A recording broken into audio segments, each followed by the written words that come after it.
Welcome to the Talking Point with me, Swapna.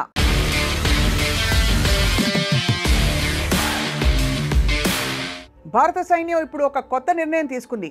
జవాన్లు, ఆఫీసర్లు, ఇంజనీర్ల రిక్రూట్మెంట్తో పాటు ఇప్పుడు కుక్కల రిక్రూట్మెంట్ మొదలుపెట్టింది. సరిహద్దుల్లో కాపలా కోసం 100 కుక్కల్ని అర్జెంటుగా కొనుగోలు చేస్తోందన్నమాట. కుక్కల కోసం ఇంత హంగామా ఎందుకు అని డౌట్ వస్తుంది కదా న్యాచురలీ. ఈ కుక్కలు మామూలు కుక్కలు కాదు, ఊర మాస్ కుక్కలు. వీటితో పెట్టుకుంటే శత్రువులు వాళ్ళ పని మటాషి అని చెప్పాలి. ఈ ప్రత్యేక కుక్కల సంగతి ఏమిటో ఒకసారి చూద్దాం.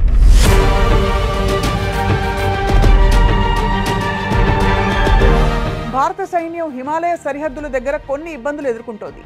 దట్టమైన మంచు, అలాగే పర్వత శ్రేణుల్లో వాళ్ళ ప్రయాణాలు, వాళ్ళ ఉండడాలు ఇవన్నీ కూడా సరిహద్దుల దగ్గర కాపలా కాయాల్సి వస్తున్న విషయం కూడా చూస్తున్నాం.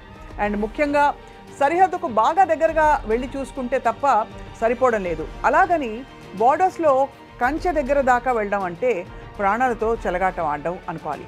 ఏదో ఒక మూల నుంచి శత్రువులు లేదా శత్రువులకు సంబంధించిన వాళ్ళు దాడి చేసే ప్రమాదం ఉంది. అటువంటప్పుడు మన జవాన్ల ప్రాణాలకు ముప్పు ఏర్పడుతుంది. ఈ సమస్య నుంచి గట్టెక్కడానికి కొంతకాలం క్రితం డ్రోన్లు, అలాగే మెషినరీ ట్రాక్టర్లను ఉపయోగించారు. కానీ వీటిని చూడంగానే సైన్యానికి సంబంధించిన పరికరాలని ఈజీగా గుర్తించేస్తున్నారు.